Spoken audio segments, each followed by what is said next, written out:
الحمد لله الذي لا يبلغ مدحته القائلون ولا يحصي نعماءه العادون ولا يؤدي حقه المجتهدون الذي ليس لصفته حد محدود ولا نعت موجود ولا وقت معدود ولا أجل ممدود فطر الخلائق بقدرته ونشر الرياح برحمته الصلاة والسلام على الرسول المسدد المصطفى العمجد المحمود الأحمد سيدنا ومولانا ومولى الكونين جد الحسن والحسين معاني أبا القاسم محمد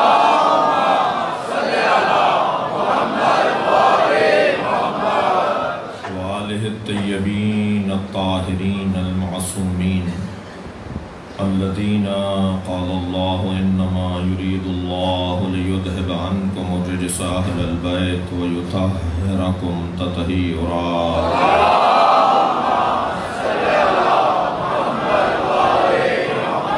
ولعنة الله على أعدائهم أجمعين من يوم عداوتهم إلى قيام يوم الدين أما بعد قال الحكيم في قرآن الكريم بسم الله الرحمن الرحيم ويقول الذين كفروا لست مرسلا قل كفى بالله شهيدا بيني وبينكم ومن عنده علم الكتاب صلى الله اللهم صل على محمد وآل محمد التماس ہے ایک سورہ فاتحہ 3 مرتبہ سورہ اخلاص حاضرین مجلس کے مرحومین ذوی الحقوق مرحومین جن کے حق ہماری گردنوں پر ہیں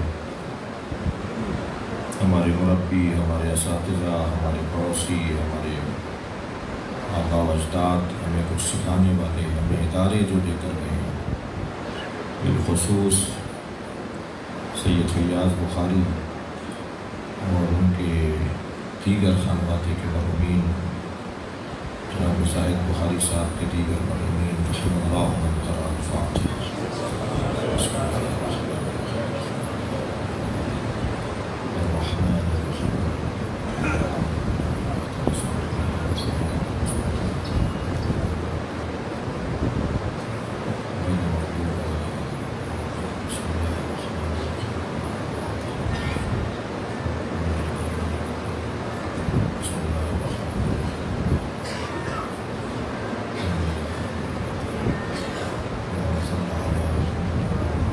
صلوات دیئے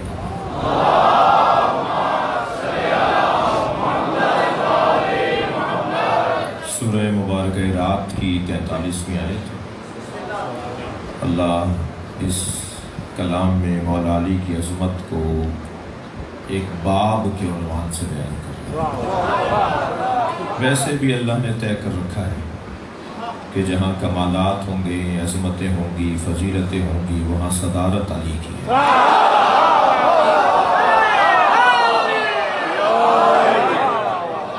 تمام تر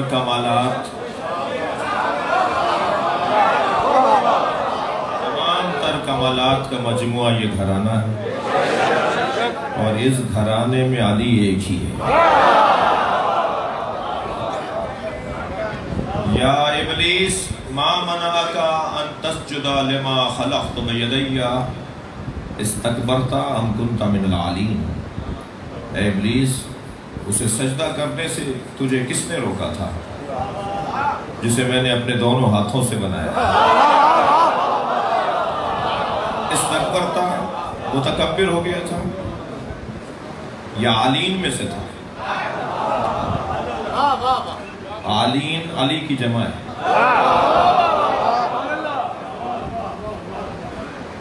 لفظ علی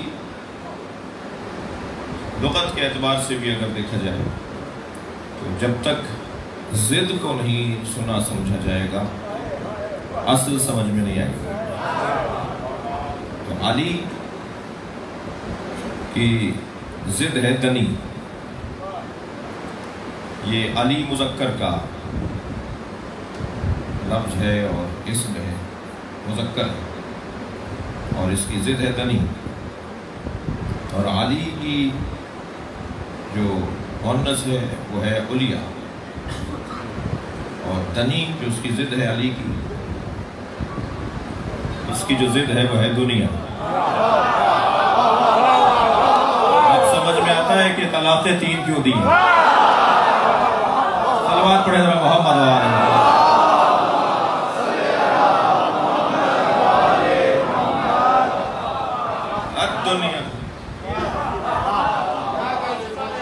الدنیا غر غیر جا کسی، یہ شیخ صاحب کا یہ طریقہ ہے.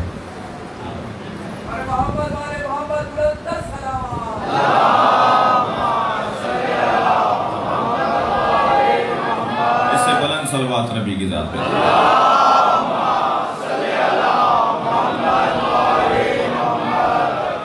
دنیا، آپ سب یہاں جوتیاں اتار کے بیٹھے ہیں،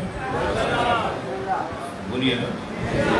ہم امام بارگاہ میں، مسجد میں، حرم میں جوتیاں اتار کر آتے ہیں. مولا علی نے جوتیوں کا نام رکھا ہے دنیا.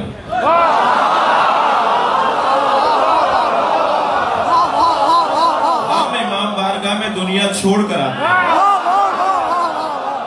صلوات پڑھیں گے محمد وآلہ.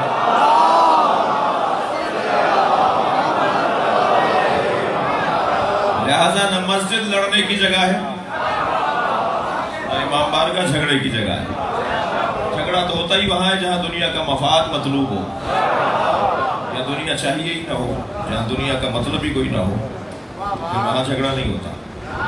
اگر کہیں آپ کو ایسی جگہوں پہ جھگڑا نظر آ رہا ہے تو سمجھ لیجئے کہ جوتیاں اتار کر نہیں آئے.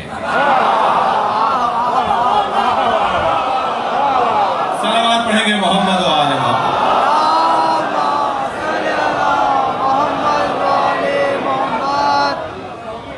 بھائی یہ جگہ انتہائی خطرناک جگہ ہے. دنیا کی بات کر رہا ہوں، دنیا کی بات ہو رہی ہے. دنیا انتہائی خطرناک جگہ ہے، دھوکوں اور فریبوں کی جگہ ہے، واہمات توہمات کی جگہ ہے، ملمہ کاریوں کی جگہ ہے. یہ رنگ بدل بدل کے آتی ہے، یہ ہولیے بدل بدل کر آتی ہے، یہ کبھی سج سج کر آتی ہے. لہذا خبردار، اس سے بچ کے رہیں گے. جی 2 کروڑ کی گاڑی میں بیٹھیں گے مگر دنیا سے لا تعلق رہیں گے، یہ ممکن ہے. بہت مہنگے گھر میں رہیں گے مگر دنیا سے دور رہیں گے. پیسے کو دنیا نہیں کہتے، اچھے مکان میں رہنے کو دنیا نہیں کہتے، اچھی سواری میں بیٹھنے کو دنیا نہیں کہتے، اچھے کھانے کھانے کو دنیا نہیں کہتے. تم مہنگی گاڑی میں بیٹھو مگر پیدل چلنے والے کو آدمی مانو. مہنگے مکان میں رہو مگر جھگی میں رہنے والے کو انسان مانو. مہنگے کھانے اور اچھی ڈشیں کھائیں مگر چٹنی کھانے والے کو انسان مانو، اس کا احترام کیا جائے. تو پھر ہے کہ انسان دنیا کا پابند نہیں ہے. میرے اللہ نے، ہمارے اللہ نے دنیا مومن کے لیے بنائی ہے، مومن کو دنیا کے لیے نہیں بنایا. تو بات علی پر ہو رہی ہے تو اولیاء پر، اور پھر دنی پر، تو پھر دنیا پر. صلوات پڑھیں ذرا محمد وآلہ.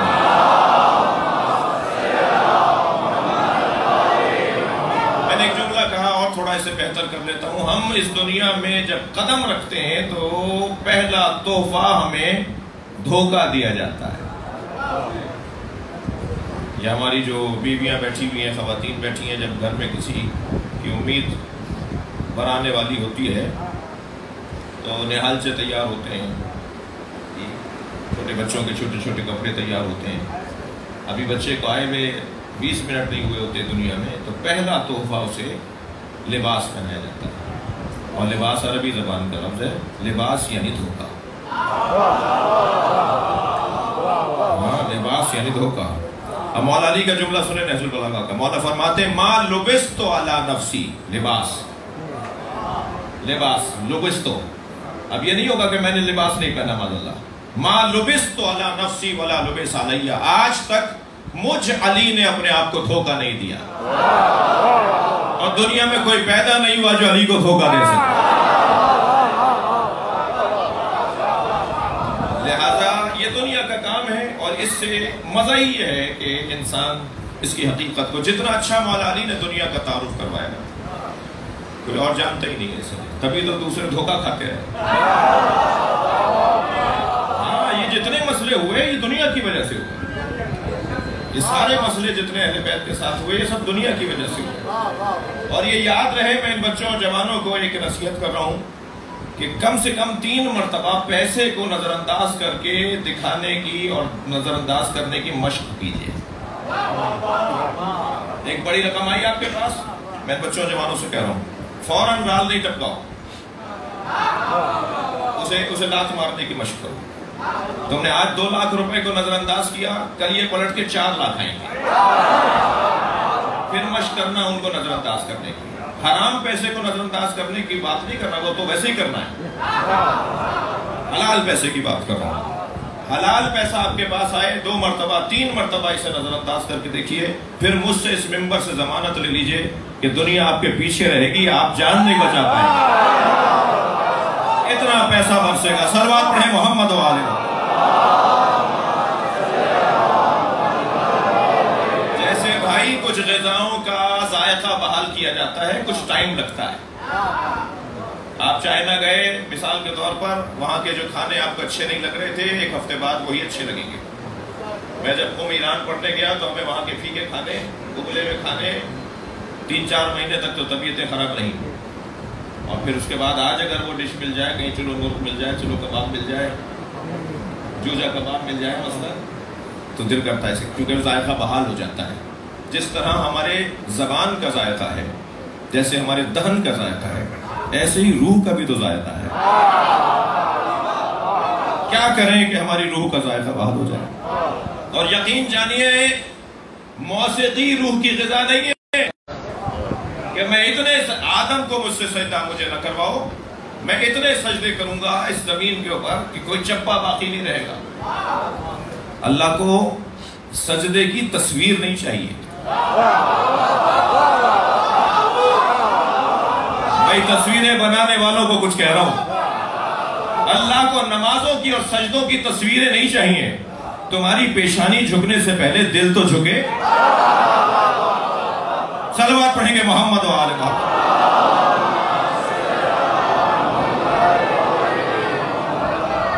تو اللہ کو مانتے ہیں مگر رسول کا انکار کر رہے ہیں۔ تو اس آیت کی روشنی میں یہ طے ہوا کہ جو اللہ کو مانے اور رسول کو نہ مانے، خود اللہ کہہ رہا ہے کہ وہ کافر ہے۔ وَيَقُولُ الَّذِينَ، کہتے ہیں اور کہتے رہیں گے۔ اس کا مطلب ہے کہ نبی کے زمانے میں انکار رسالت ہو رہا ہے، تو بعد میں بھی ہوا اور بعد میں بھی ہوگا، قیامت تک ہوتا رہے گا۔ بھئی میں یہاں استفادہ چاہ رہا ہوں، یعنی نبی کی رسالت ہر دور میں منکروں کی زد میں رہے گی۔ نبی کے رسالت کا عقیدہ منکر اس کا انکار کرتے رہیں گے، کافر اس کا انکار کرتے رہیں گے۔ تو پھر قاعدہ تو یہی ہے نا کہ اللہ گواہی کے لیے کافی ہے، اور وہ کہ جس کے پاس علم الکتاب ہے۔ تو اسی آیت سے مانو کہ آج بھی کوئی عالم الکتاب ہے۔ ہر دور میں اللہ تو ہے، ہر دور میں اللہ کے ساتھ ایک عالم الکتاب ماننا پڑے گا۔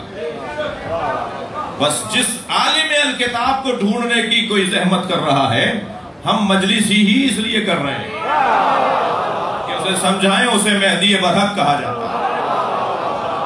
ہر زمانے میں، ہر دور میں اللہ کا ایک نمائندہ اللہ کی جانب سے عالم الکتاب ہر دور میں رہے گا۔ یہ قاعدہ ہے، یہ قانون ہے۔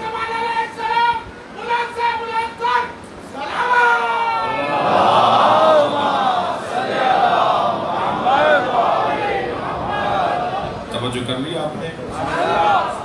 ہر دور میں یہ زمین اور آسمان آپس میں مل جائیں اگر حجت خدا نہ ہو،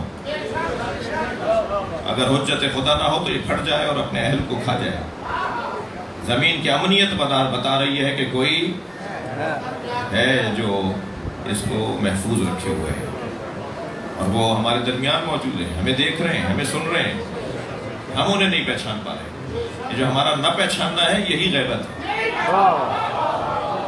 کسی غار میں نہیں ہے، کسی حجرے میں نہیں ہے، کسی پردے کے پیچھے نہیں ہے،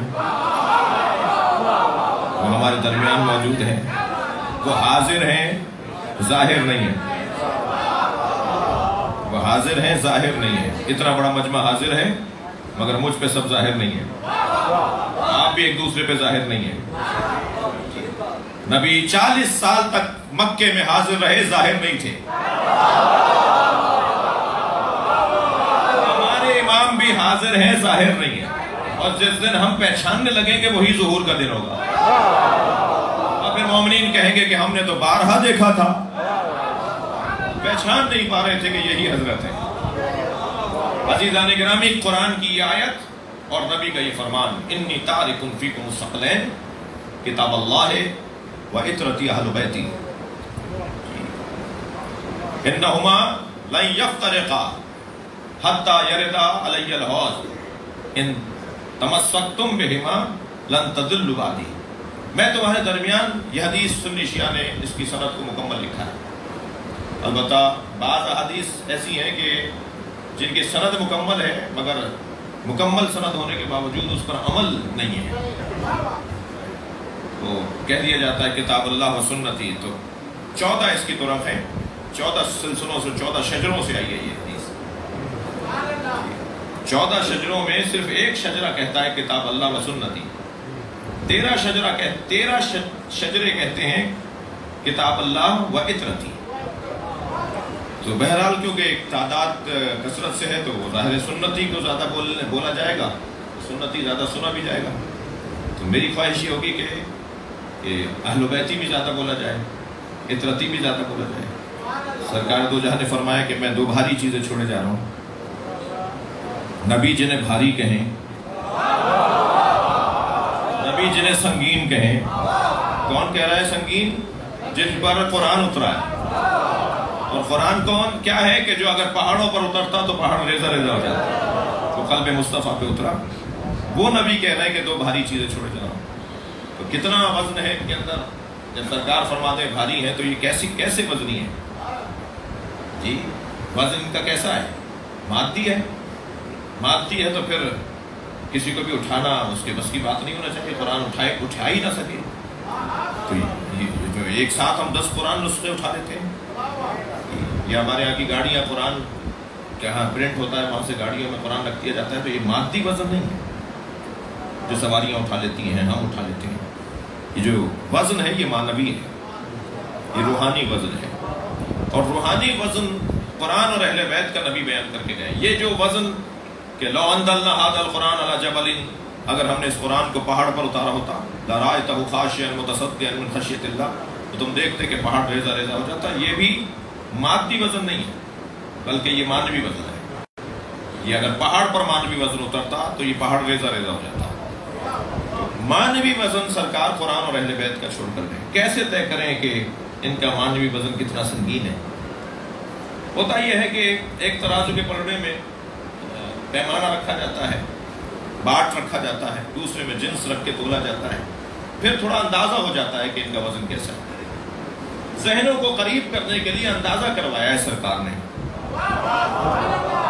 کہ تم میرا وزن معنوی اگر نہیں سمجھ سکتے تو اتنا سمجھ لو کہ سیدہ کے آنے پہ میں کھڑا ہو جاتا.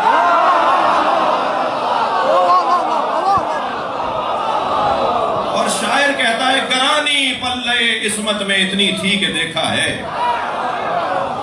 گرانی پلے عصمت میں اتنی تھی کہ دیکھا ہے، پے تعظیم اٹھ جاتا تھا وزن مرسل اعظم. صلوات پڑھیں گے محمد و آلہ.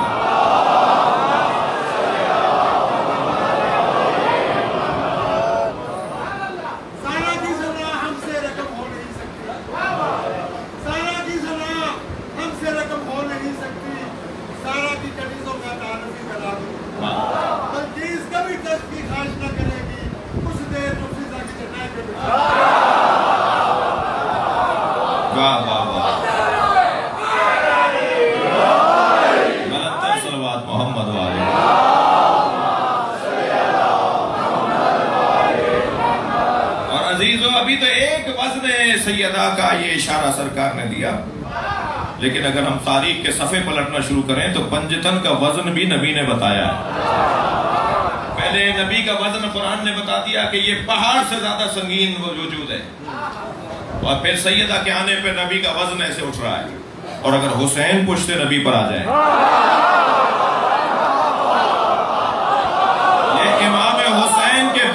پہ جو سر نہیں اٹھ رہا، یہ ہم وزن پہ بیٹھا ہوا.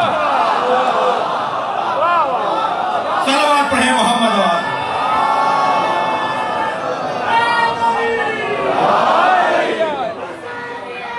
زندہ باد، زندہ باد، ماشاءاللہ. زندہ باد. لبیک یا حسین، لبیک یا حسین، لبیک یا حسین.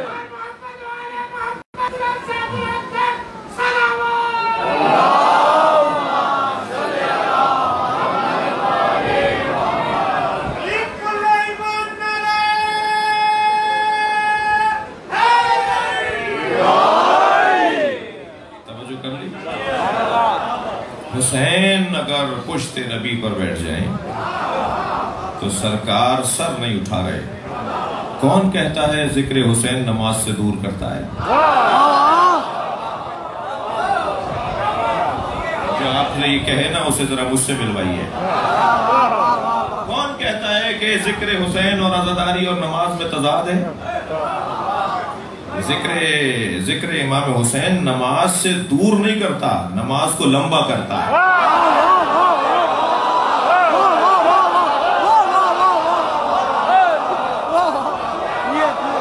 سجدے حسین کی وجہ سے بڑھتے ہیں. صلوات پڑھیں محمد وآلہ محمد.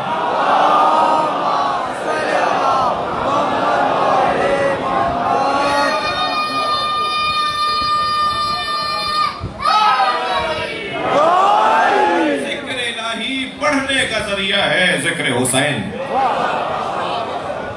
اور بھائی شناختی کارڈ عامیانہ زبان میں بات کر رہا ہوں، شناختی کارڈ دیکھ کر رسمی اداروں میں داخل ہونے دیا جاتا ہے. اللہ کی بارگاہ میں حضوری جب ہوگی جب پہلے حسین کے ساتھ جڑ کر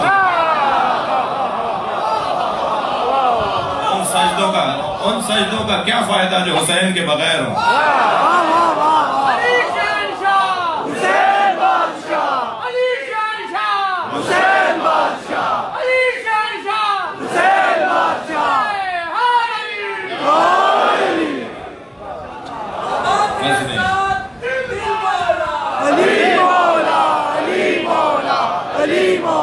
یاد رہے حقیقت محمدیہ ہی حقیقت فاطمیہ ہے،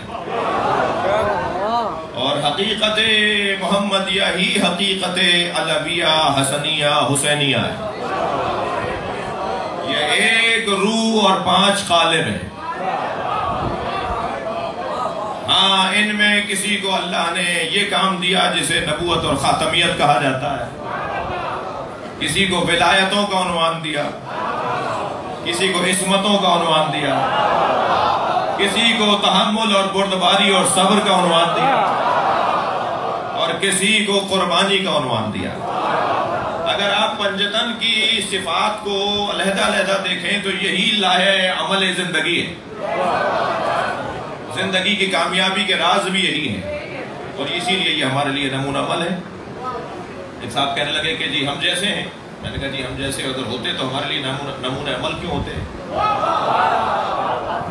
ہم سے افضل ہے تبھی تو نمونہ عمل ہے، ہم جیسے نہیں ہیں. تو ان کی حقیقت سب کی ہے.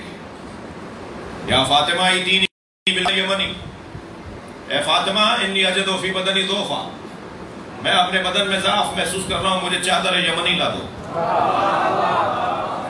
اچھا یہ یمن کی بڑی عظمت ہے. دیکھیں کسی کی بھی عزت ایسی نہیں ہوتی، ہر مسجد ایک جیسا مقام نہیں رکھتی، ہر امام بارگاہ میں ایک سی روحانیت نہیں ہے، ہر جگہ ایک جیسا حال اور کیفیات نہیں ہے.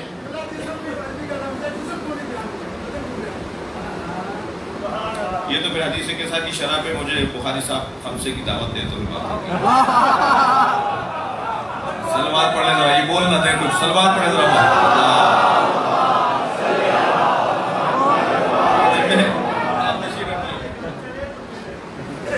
ایک سلوات اور محمد وآلہ.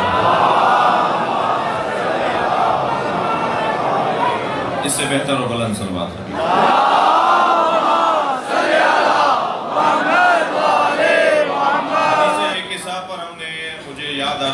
سال پہلے 5 مجلسیں پڑھی تھیں یہاں لاہور کے کسی علاقے میں، پھر انہیں اور بہتر کر کے 10 مجلسیں پڑھی.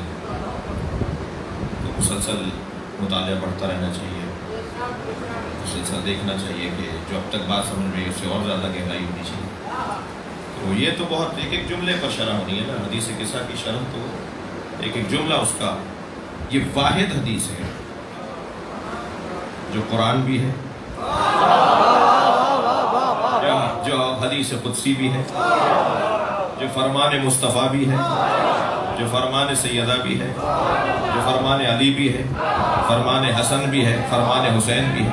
جتنے اقوال کی قسمیں ہیں نا، سب ایک جگہ دیکھنی ہو تو حدیث قصہ پڑھنا. حدیث قصہ کا عنوان ہی کچھ اور ہے.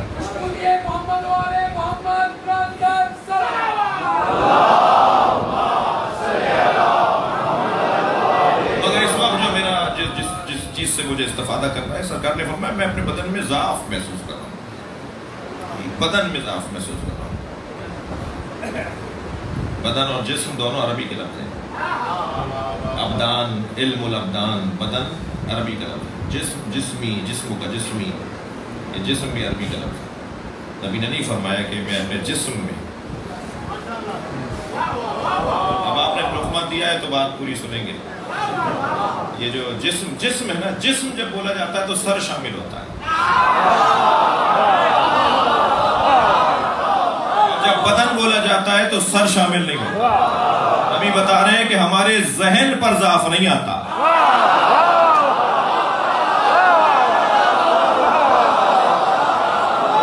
صلوات پڑھیں گے محمد و آل محمد.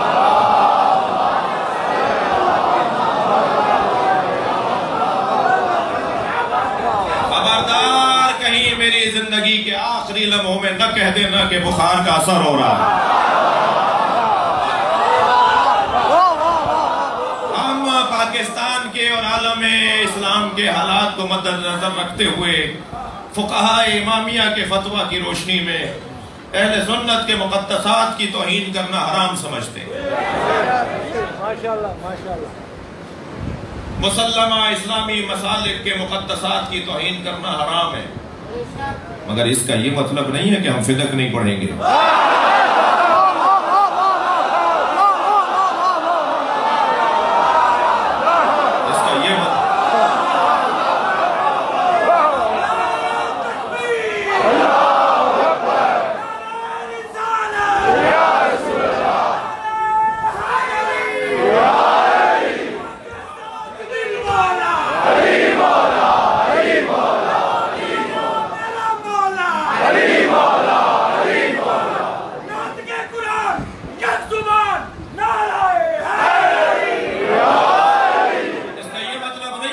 خلافت بلا فصل بیان نہیں کریں،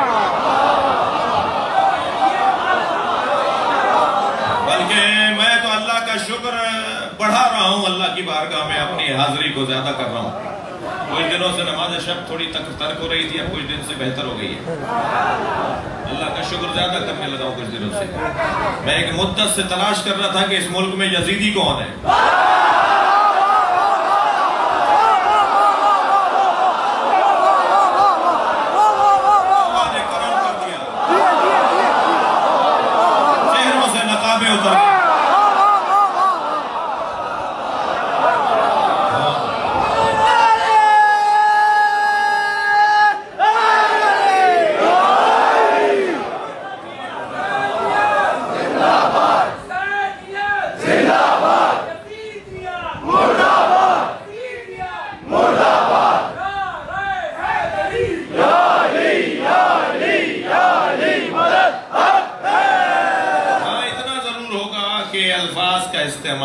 میں ذاکرین سے کہہ رہا ہوں تو پہلے بھی، اور بعض خطبہ سے کہہ رہا ہوں، بعض علماء سے گزارش کر رہا ہوں. اکثریت تو پہلے بھی محتاط تھی. الفاظ اچھے ہونے چاہیے، جملے نپے ہوئے ہونے چاہیے، بولیں تو تول کر بولیں، اور بات اپنی پوری کرنی ہے.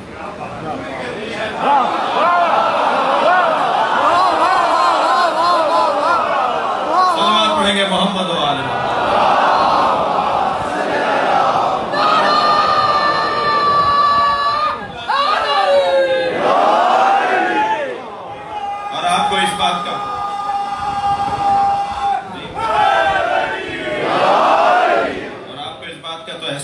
آپ سے کم نہیں ہے جو دوسرے مجھے سن رہے ہیں،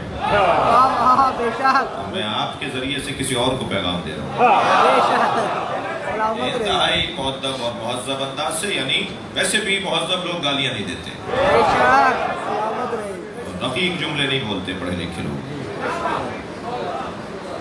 وہ ایک لفظ بولا جاتا ہے کہ پارلیمانی زبان میں بات کرتے ہیں،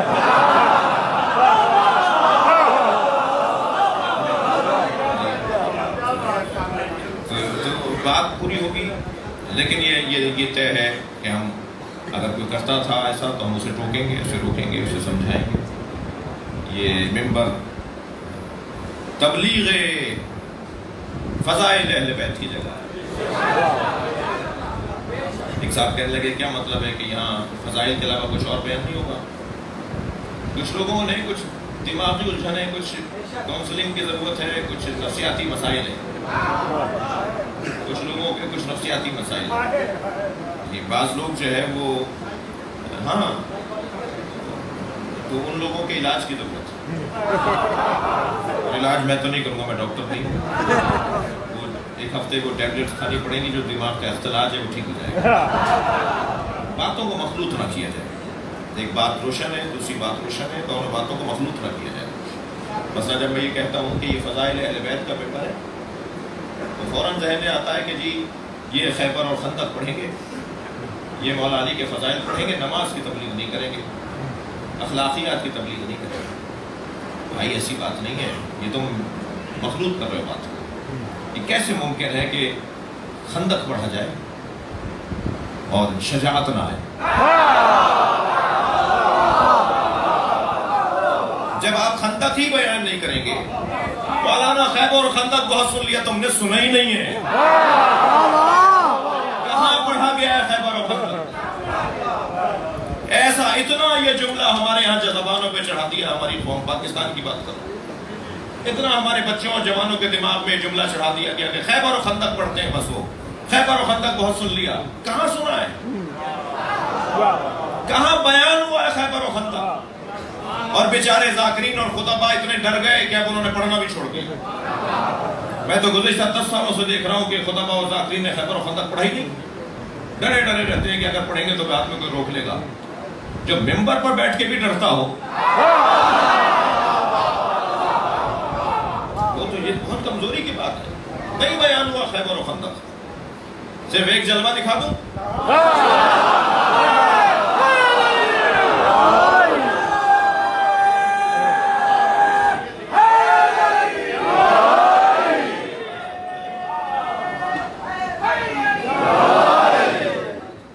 توجہ کر رہے ہیں آپ؟ جن کے خندق خیبر میں مرحب آیا تھا اور خندق میں عمر بن عبد میں تھا، ایسے ہی جب خندق میں میرے مولا کو مولا نبی نے بھیجا تو مولا پیادہ تھے اور وہ سوار تھے۔ مولا نے وہاں اس کے سامنے جب پہنچے، میدان میں للکار رہا تھا، بدتمیزی کر کے گیا تھا، مولا کو نبی نے بھیجا، اور جب وہاں پہنچے تو میرے مولا نے اس سے کہا کہ اپنا تعارف کرواؤ۔ کہنے پہلے تم بتاؤ تم کون؟ مولا نے بتایا کہ میں علی ابن ابی طالب ہوں۔ کہنے تمہارے باپ کے ساتھ کہیں کھانا کھایا ہے جس کے ساتھ ایک دفعہ میں دسترخوان پہ بیٹھ جاتا ہوں، اس کی اولاد سے پیار کرتا ہوں، میں تمہیں مارنا نہیں چاہتا۔ میرے مولا نے بے ساختہ فرمایا مگر میں تمہیں مارنا چاہتا ہوں۔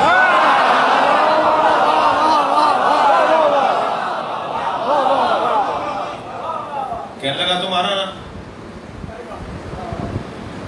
یہ مقام، یہ کیفیت کہ تم مجھے مارنا چاہتے ہو؟ حضرت فرمایا ہاں۔ کہنے لگا پھر حملہ کرو۔ حضرت فرمایا پہل نہیں کرتا، پہل نہیں کرتا۔ کہنے لگا آخری آرزو بتاؤ۔ والا نے فرمایا اسلام قبول کرو۔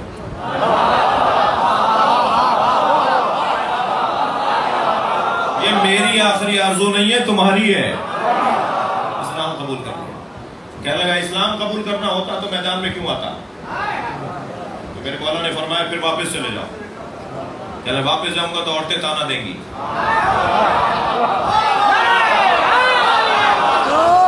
اب آپ یہ مکالمات تو دیکھیے، ان مکالمات میں جو کیفیت انسان کی ہوگی، کہنا مجھے عورتیں تانے دیں گی، کم سے کم یہ بھی طے ہو گیا کہ کافر عورتیں تو مردوں کو تانا دے کے مرد بنا دیتی تھی۔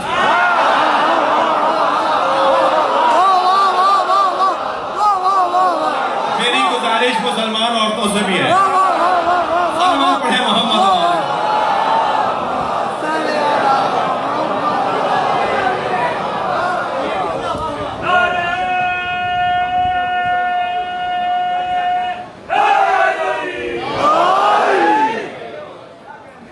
واپس نہیں جاؤں گا، عورتیں تانا دیں گی۔ پھر حضرت نے فرمایا نیچے اتر آؤ، گھوڑے پہ تھا، حضرت نے فرمایا میں پیادہ ہوں، تم نیچے اتر آؤ۔ تو گھوڑے سے اترا اور ایک ہی بار میں چاروں ٹانگیں گھوڑے کی کاٹ دی، ایک ہی بار کیا تو چاروں ٹانگیں گھوڑے کی کاٹ دی، گھوڑا تڑپنے لگا، ٹانگیں اس کی کٹی ہوئی۔ تو میرے مولا نے فرمایا کہ بار کرو، بار کیا۔ حضرت نے اس کے جواب میں پہلے ہی بار میں، پہلا بار ہوا، پہلے ہی بار میں علی نے اس کی دونوں ٹانگیں کٹی، اور ٹانگیں کٹی تو گرا، فرمائے گھوڑے کی طرف دیکھو کیا تکلیف ہوتی ہے۔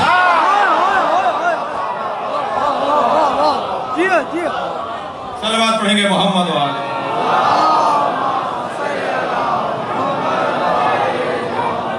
اب سینے پہ چڑھ کر بیٹھ گئے۔ اب سینے پہ چڑھے تو یہ آپ کی سنی ہوئی دسیوں دفعہ کی بات ہے، میرے مولا سینے پہ چڑھے تو اس نے مولا سے کہا کہ اب میری زندگی تو تمہارے ہاتھ میں ہے، میری ایک آرزو ہے، میرے بدن سے کپڑے نہیں اتارنا۔ حضرت نے فرمایا کہ میں دنیا کی خاطر میدان میں نہیں آتا، جس رب کی خاطر میں دنیا میں آتا ہوں وہ مجھے دیکھ رہا ہے۔ اور میرے مولا نے گردن کاٹی اور سر لے کر آ گئے۔ جب بہن جنازے پر آئی تو اس نے کہا میں نہیں روں گی، میں اپنے بھائی پر نہیں روں گی، اس لیے کہ میرے بھائی کو کسی مرد نے مارا۔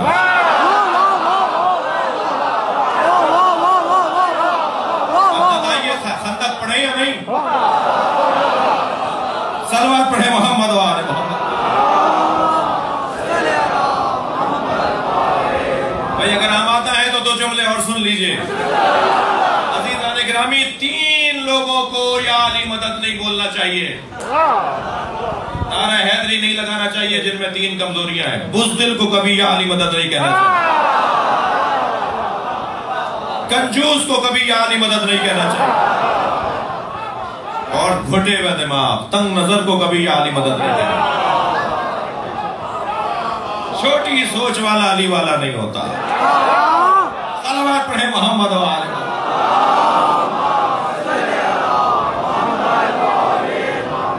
وسعت ذہنی، وسعت فکری۔ میں نے کل کہاں تھے غازی آباد، وہاں ایک مثال دی تھی، دوست کچھ وہاں تھے تو مجھے معاف کریں گے مثال تکراری ہے۔ مثال تھوڑی سی بچوں کے لیے ہے، اپنے مزاج سے ہٹ کر مثال دے رہا ہوں۔ جس گھر میں کبوتر پلے ہوں اور کبوتر کا شوق کوئی رکھتا ہو، کبوتر پالنے کا شوق، کبوتر بازی کو میں ترویج نہیں کروں گا، کبوتر آئمہ کے گھر میں پلے ہیں، بازاروں پر ہوتے ہیں، تو اگر کسی کے گھر جہاں کبوتر پلے ہوں اس منڈیر پہ کوئی کبوتر کسی اور کا آ کے بیٹھ جائے، کہتا ہے خاموش ہو جاؤ، کوئی آواز نہیں دے، اپنے کبوتر کھولتا ہے، دانا ڈالتا ہے تاکہ وہ اس کے ساتھ آ جائے۔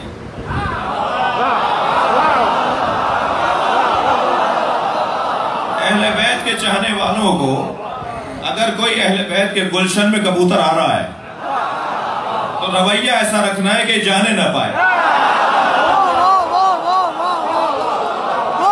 صلوات پڑھیں گے محمد و آل محمد۔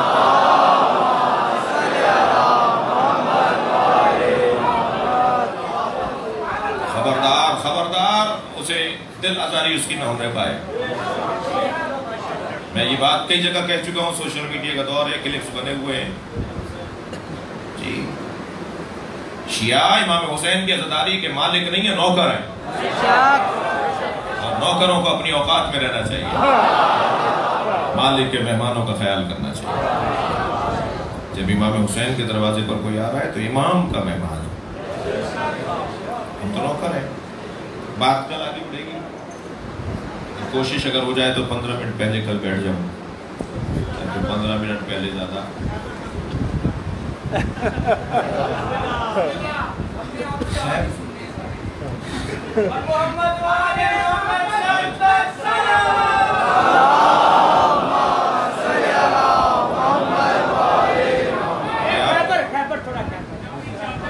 تھوڑا سا بتا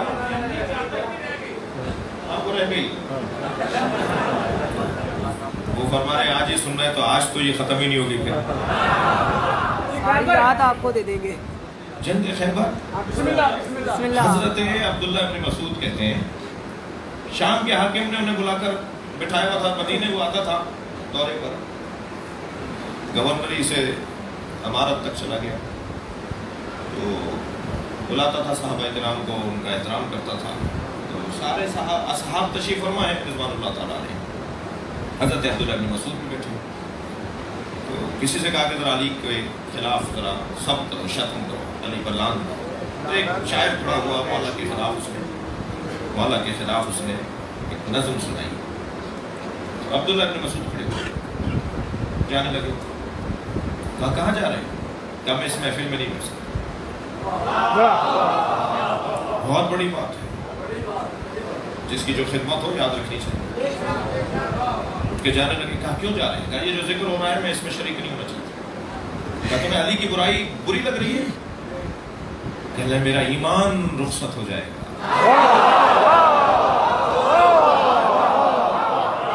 میں اگر یہاں بیٹھا رہا میرا ایمان چلا جائے گا. کہنے لگا کیا مطلب ہے؟ تو ایک جملہ کہتے ہوئے وہ چلے گئے، جس کے بعد انہیں مارا گیا. بہت خوش ہوا ان کے ساتھ. انہوں نے فرمایا کہ اگر عمر نوح کے برابر مجھے عمر دے دی جائے اور پوری دنیا کی حکومت مجھے عمر نوح کے برابر اتنی ہی مدت تک دے دی جائے تو وہ میں حکومت دینے کو تیار ہوں علی کی ایک فضیلت کے بدلے.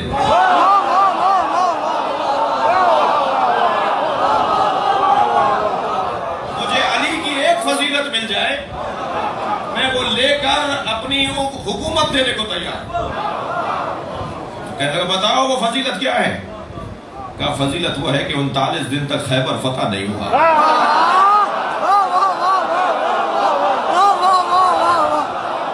اور سرکار نے فرمایا لَأُوتِيَنَّ غَدًا رَایَةً رَجُلًا كَرَّارًا غَيْرَ فَرَّارٍ. میں کل علم اسے دوں گا جو مرد ہوگا.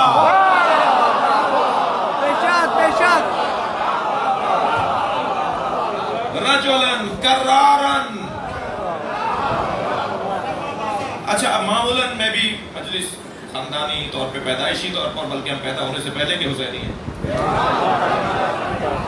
ہم سے مراد آپ ہم سب زیادہ تر. ایک میرے بھائی آج انہوں نے کلمہ پڑھا ہے، شیعت کو اختیار کیا ابھی اندر کمرے میں.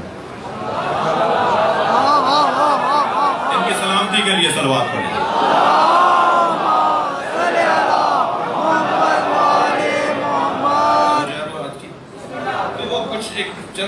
ایک تعداد ضرور ہے ایسی، لیکن البتہ یہ بھی جو آج آ رہے ہیں نا یہ آج کے نہیں ہیں. جو اہل بیت کا مکتب آج قبول کر رہے ہیں یہ آج کے نہیں ہیں، یہ صبح کے بھولے ہوئے تھے جو شام کو گھر لوٹ کر آئے. یہ تھے یہیں پر ہی. ان کی روحوں نے پہلے ہی عہد کیا ہوا تھا. دنیا کی رنگینی نے جی ہاں واپس آ گئے. دقت ہے آپ کی.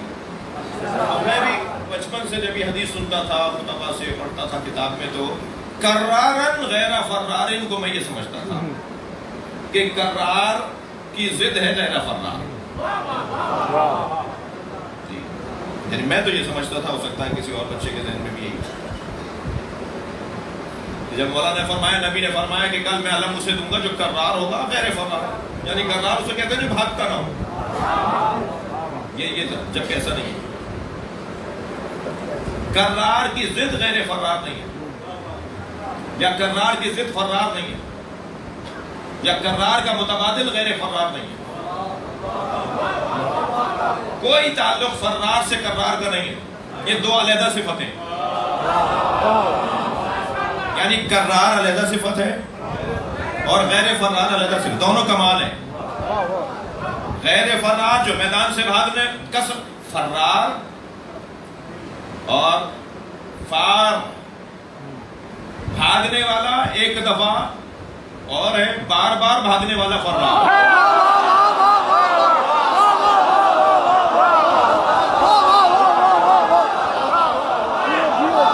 جو بار بار بھاگے آصف بھائی جو بار بار بھاگے اسے کہیں گے فرار.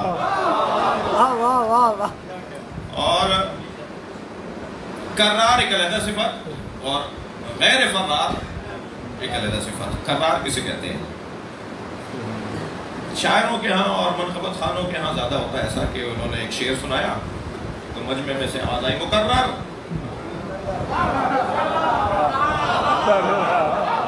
دوبارہ سنائیے. کرار پلٹ پلٹ کر جھپٹ جھپٹ کر حملہ کرنے والے.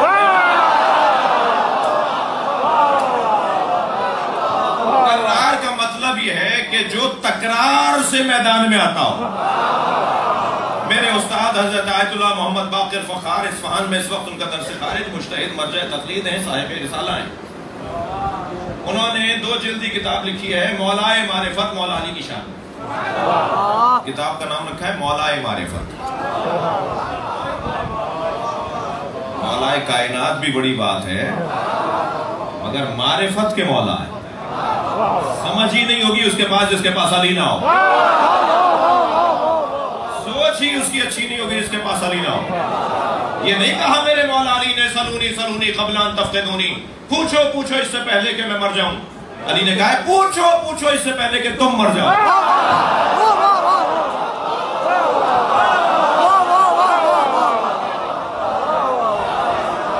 مولائے معرفت جو علی سے نہیں پوچھے گا مر جائے گا، مٹ جائے گا، مر جائے گا، جو علی کے دروازے پر نہیں آئے گا. انہوں نے اس 2 جلدی کتاب مولائے معرفت کے اندر کرار پر کوئی 20 صفحوں کی بحث کی ہے کہ کرار کہتے کسے ہیں. ان 20 صفحوں کا خلاصہ کوشش کرتا ہوں ایک جملے میں. کرار اسے کہتے ہیں جو ہر دور میں ہر نبی کی مدد کو پلٹتا ہو.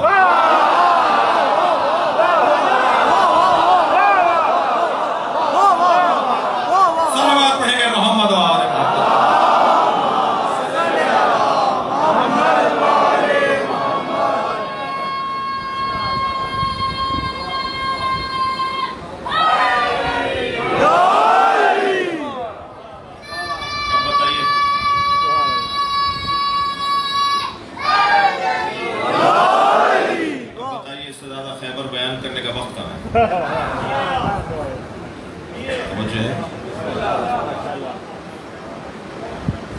بہت سنا دوں ایک مثال. ایک مثال. جب سب بھاگ گئے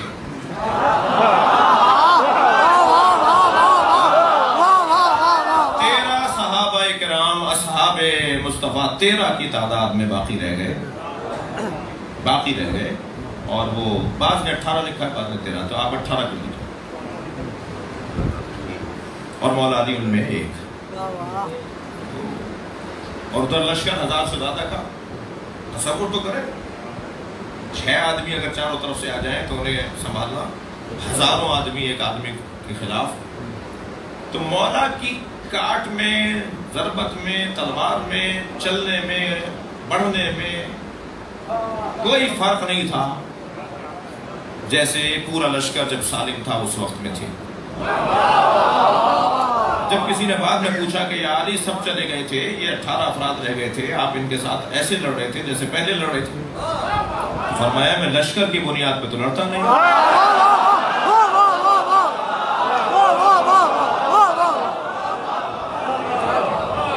یہ کیفیت مولا. تو اس میں جو مولا کا انداز تھا، تو اس انداز کو دیکھ کر ایک مرتبہ جبریل نبی کے برابر جا کے بیٹھے اور کہا یا رسول اللہ، دیکھ رہے ہیں علی کیسے اکیلے بھی ویسے ہی لڑ رہے ہیں، جیسے علی پہلے لڑ رہے تھے لشکر کے ساتھ تو نبی نے بے ساختہ فرمایا کیفا لا انہو منی وانا منہ، کیسے نہ لڑے میں اس سے ہوں وہ مجھ سے۔ تو جبریل نے بے ساختہ فرمایا انا منکما، اور میں آپ دونوں سے ہوں۔ اللہ اکبر۔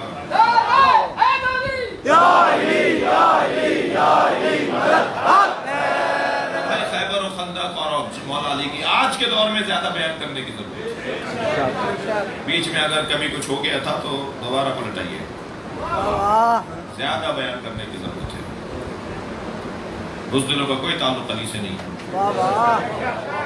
پہلے کی مائیں، اب سے 200 سال پہلے کی مائیں بچوں کو کہتی تھی تمہارے ابا کے بدن پہ 4 چوٹوں کے زخم تھے، تو بچہ کہتا تھا کہ اماں کیسی چوٹیں، کیسے زخموں کے نشان؟ کہ وہ فلاں میدان میں گئے تھے، انہیں وہاں چوٹ لگی تھی۔ اماں وہ خود کیا کر کے آئے تھے؟ کہ وہ چوٹ ایک لے کر آئے تھے مگر گردن 2 اتار کے آئے تھے۔ یہ قصے سناتی تھی پہلے کی مائیں۔ لوریاں ہی شہادت کی مصروں پر ہوتی تھی، جہاد کے مصروں پر ہوتی تھی۔ تو یہ کبھی بھی دور تبدیل نہیں ہوگا، انسان نہیں بدل رہا بھائی۔ گاڑیاں بدلی ہیں، گھر بدلے ہیں، کھانے بدلے ہیں، کپڑے بدلے ہیں، انسان نہیں بدلا، انسان نہیں بدلا، وہی حضرت آدم والا انسان ہے۔ ظالم کل بھی تھا، ظالم آج بھی ہے، عادل کل بھی تھا، عادل آج بھی ہے۔ فرق یہ ہے کہ کل ظلم کرنے کے لیے وسیلے کچھ اور تھے، آج کچھ اور۔ اسی لیے قرآن پرانا نہیں ہوگا، نہج البلاغہ پرانا نہیں ہوگی، اس لیے کہ قرآن اور نہج البلاغہ کا موضوع مادہ ہے ہی نہیں۔ اللہ کپڑوں سے، گھر سے، مکان سے، غذاؤں سے تو بات ہی نہیں کرتا، اللہ تو انسان سے بات کرتا ہے، اور انسان نہیں بدل رہا۔ یہ بچہ جوان کہتا ہے نا کہ جی پرانا دین ہو گیا، نئے دور کے ساتھ کیسے چلے گا؟ کیا پرانا ہو گیا بھائی؟ کپڑے پرانے ہو گئے جو دادا پہنتے تھے اب تم نہیں پہنتے، غذائیں پرانی ہو گئی جو دادی اماں بنا لیتی تھی آج کی بواؤں کو، بچیوں کو بنانا ہی نہیں آتا۔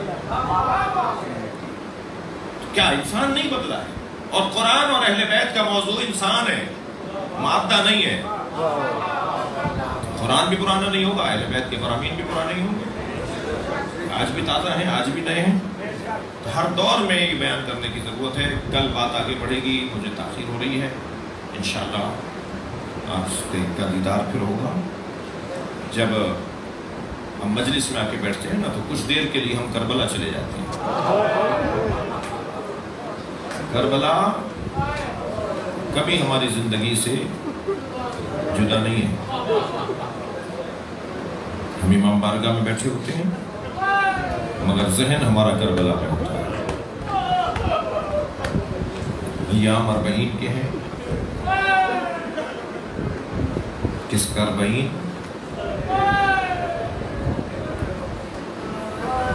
جس کا لاشا بے گور و کفن رہا، جسے بہن بغیر دفنائے چلی گئی، جس کے لاشے کو زوجہ نے دھوپ میں دیکھا۔ سلام اس سکینہ بی بی پر ہو۔ مجلس میں خواتین بھی بیٹھی ہیں، بچیاں بھی بیٹھی ہیں۔ محاورتاً کہا جاتا ہے کہ بیٹیوں کو باپ سے پیار ہوتا ہے، باپ بھی بیٹیوں سے زیادہ پیار کرتے ہیں۔ میں نے مقتل کربلا میں دیکھا ہے، ذوالجناح خبر شہادت پہنچانے کے لیے اس خیمے پر گیا جہاں سکینہ تھی۔ اجرکم اللہ، آپ کی آوازیں بلند ہیں، اگر کسی غم میں نہ رلائے سوائے غم اہل بیت میں رونے رلانے والوں میں قرار دے۔ عزادارو، کربلا میں حسین سے انسانوں نے تو وفا نہیں کی، اور جنہوں نے وفا کی ان کو شہادت کا درجہ مل گیا، لیکن آخری وقت میں امام حسین سے جس وجود نے وفا کی وہ امام حسین کا رہوار ذوالجناح۔ میں ایک جگہ مجلس پڑھ کر باہر نکلا تو ایک جوان نے مجھے روک کر کہا مولانا آج آپ نے مصائب کم پڑھے۔ میں نے کہا کیا یہ مصائب کم تھے کہ حسین گھوڑے سے گر گئے؟ بعض جملے، ایک جملہ رونے کے لیے بہت ہوتا ہے، گھنٹوں روتا رہوں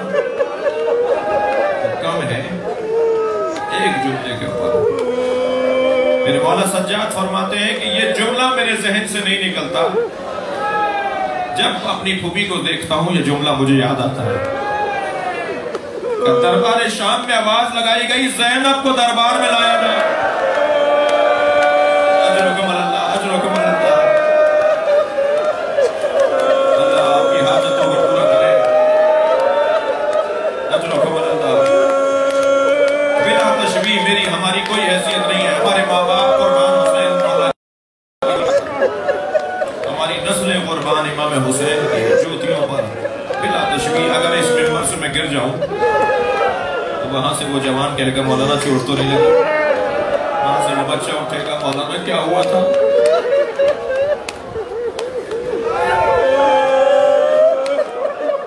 حسین گر گئے، کسی نے پڑھ کے سہارا نہیں دیا،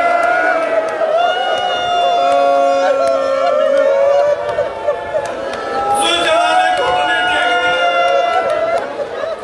پھر لیٹ گیا امام کے برابر کہ کہیں حسین دوبارہ بیٹھ جائے تو میں اپنے مولا کو کہیں دور لے جاؤں۔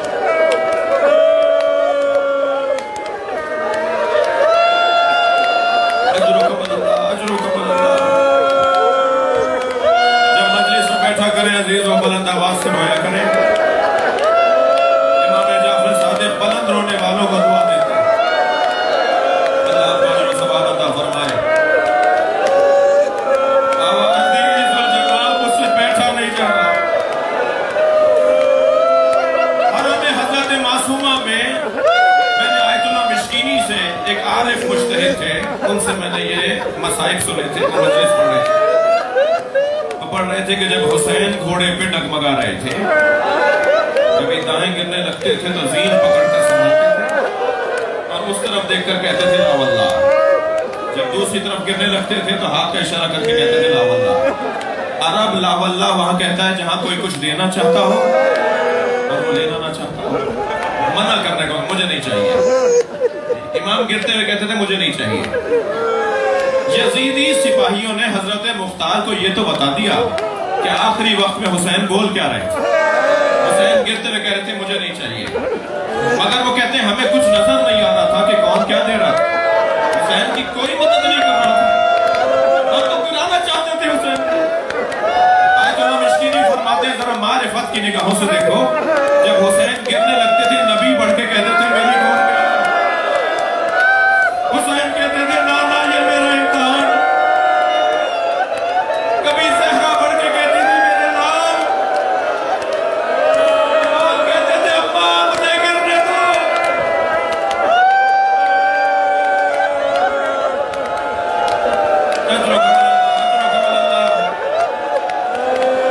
امام زین سے زمین پر آ گئے، پسر سعد نے آواز لگائی خبردار کوئی ذوالجناح کو تیر نہ مارے، میں نے بچپن میں نبی کو اس پہ بیٹھے دیکھا، میں اسے تبرک کے طور پہ رکھوں گا، اسے پکڑ کر لاؤ۔ سپاہی آگے بڑھے، ایک ایک دو دو کر کے جاتے تھے، وہ انہیں زخمی کر دیتا تھا۔ 80 سپاہیوں کو ذوالجناح نے زخمی کیا تو پسر سعد نے کہا چھوڑ دو، پیچھے ہٹ جاؤ، دیکھو کرتا کیا ہے۔ جب اس نے دیکھا نا سپاہی دور ہٹ گئے ہیں، کوئی میرے قریب نہیں آ رہا، تو اس نے دائیں بائیں دیکھنا شروع کیا، اسے اندازہ ہوا کہ حسین سے دور ہو گیا ہے۔ تو عزاداروں وہاں دوڑا جہاں حسین کو اتارا، مگر رونے والوں اسے دیر ہو گئی تھی، حسین کی گردن کاٹی۔ یہ امام کے لاشے پر پہنچا، اپنی پیشانی کو خون سے رنگین کیا، زمین کربلا پہ پیر مار رہا تھا جیسے ماتم کر رہا، اور ماتم کرتا ہوا دوڑا ہے خیمہ گاہ کی طرف، اور جب خیمہ گاہ پر پہنچا نا تو سکینہ نے بابا کے گھوڑے کی آہٹ سنی، تو خیمے کے دروازے پہ دوڑتی بھی آئیں۔ سمجھداریاں قربان جناب سکینہ پر، عقلیں قربان جناب سکینہ پر، انتہائی وقار کے ساتھ قدم اٹھائے، گھوڑا گردن لٹکائے کھڑا ہے۔ ایک مرتبہ گھوڑے کی گردن پہ ہاتھ رکھ کے کہا یا جوادو ابھی حل سوتیا ام قتل عطشانہ، بس مجھے اتنا بتا دے پانی پلا کر مارا